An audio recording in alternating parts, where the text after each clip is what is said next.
آج کے دور تک علی کی اولاد کے خطاب سے لوگ ہمیشہ ڈرتے رہے ہیں کہ جب بھی ان کی زبان کھلے گی تو یہ ہے علی کے بیٹے، جب بولنے لگیں گے تو چھا جائیں گے زمانے پر۔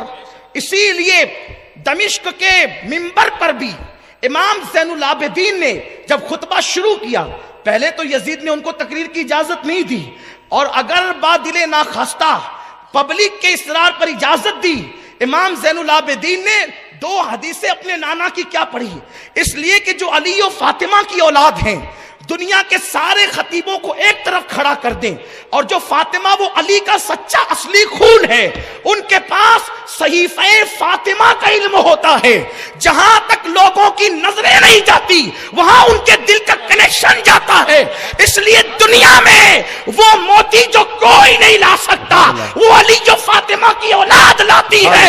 اسی لیے تو غوث الاعظم دستگیر نے جب خطاب شروع کیا تو بغداد کے سارے خطیبوں کی محفلیں سولی پڑ گئی، عبد القادر جیلانی کی محفل میں 70 ہزار لوگ آنے لگے۔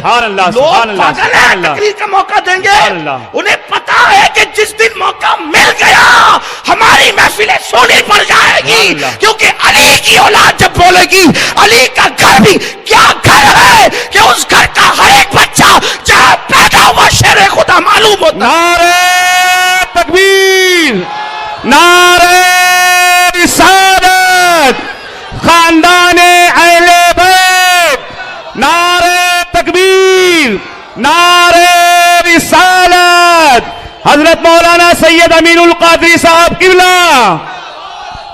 پوری دنیا میں اس دور سے لے کر بنو امیہ سے لے کر آج تک پابندی کی کوشش ہے، پابندی کی کوشش ہے، کیونکہ جب امام زین العابدین نے بولنا شروع کیا تو بے نمازی یزید کو بھی نماز یاد آ گئی۔ بے نمازی یزید، بھائی نماز کا وقت ہو گیا، اذان دو، اذان دو۔ امام زین العابدین ایک اذان ہوئی تو اس کا جی نہیں بھرا کہ اس کی آواز تو غالب ہے، یہ تو بڑا چلا کر بولتا ہے، اس کی آواز تو زین العابدین کی آواز تو غالب ہے، کہیں یہ دل نہ پھاڑ دے لوگوں کے۔ تو ایک اذان ہوئی، شروع کی، اس پہ دل، دوسرے کا تو بھی دے، تیسروں کا تو بھی دے، چوتھے کا تو بھی دے، 5 لوگوں کو کھڑا کر دیا، اذان ہونے لگی۔ اذان کا تو ادب کرنا تھا نا، نبی کا شہزادہ عمل نہ کرتا تو کون کرتا۔ امام زین العابدین چپ ہو گئے، جب چپ ہوئے نا منبر سے نیچے آ گئے، کہا تو نے وعدہ خلافی کی، کہا کہ کیسے کرتا، وفا کیسے کرتا، اس لیے کہ جس کی طبیعت میں جفا وفا کیسے کرتا، نہیں کروانا تھا۔ تو 5 اذانیں دلوائی، لیکن منبر سے آپ اتر گئے جب اشہدو ان محمد رسول اللہ آیا تو امام زین العابدین نے کہا ہمیں چپ کرانے والے، منبر پہ قبضہ کرنے والے، محراب کو غصب کرنے والے، یہ محمد تیرے باپ کا نام ہے کہ سیدوں کے باپ کا نام ہے؟ سبحان اللہ، سبحان اللہ، سبحان اللہ، یہ تیرے باپ کا نام ہے، واہ واہ، سیدوں کے باپ کا نام ہے۔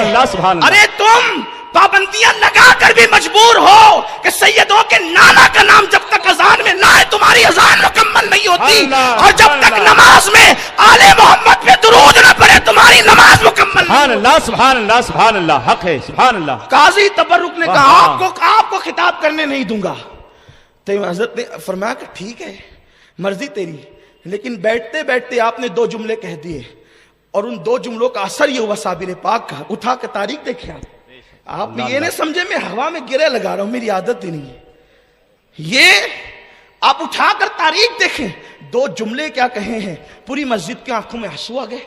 تبرک صاحب بہت دنوں سے تبرک بانٹ رہے تھے لیکن دل پر کوئی اثر ہی نہیں ہو رہا تھا، لیکن خون رسول نے کیا بولا تو دلوں کے تار چھیڑ دیے، اس لیے کہ یہ وہ نغمہ ہے جو ہر سانس پہ گایا نہیں جاتا۔ اصل میں نغمے کا کمال نہیں ہوتا، اور آپ کو سمجھانے کے لیے کہوں، نہ نغمے کا کمال ہے نہ ساز کا کمال ہے، کمال تو ان انگلیوں کا ہے جو چلتی ہے تب وہاں سے آواز نکلتی ہے، یہ وہ نغمہ ہے جو ہر ساز پہ گایا نہیں جاتا، اس لیے کہ جب تک کہ دل سے بات نہیں نکلتی تو دل پہ اثر نہیں کرتی، اور دل اہل دل کے پاس ہوتا ہے، اور دل جب اہل دل کے پاس ہوتا ہے، قربان جائیں جن کی رگوں میں رسول اللہ کا خون ہو، پھر ان کے دل کی کیفیت کیا ہوگی۔ ابھی بھی اللہ اکبر، رسول رسول اللہ کا خون ہمارے درمیان بے فضل ہی تعالیٰ پوری کائنات میں موجود ہے، اللہ ان کی برکتیں ہمیں نصیب فرمائے۔ تو قاضی تبرک 2-4 جملے کہے، مجمع کی آنکھ میں آنسو آ گئے۔ قاضی تبرک نے کہا آپ کون ہیں؟ کون ہیں آپ؟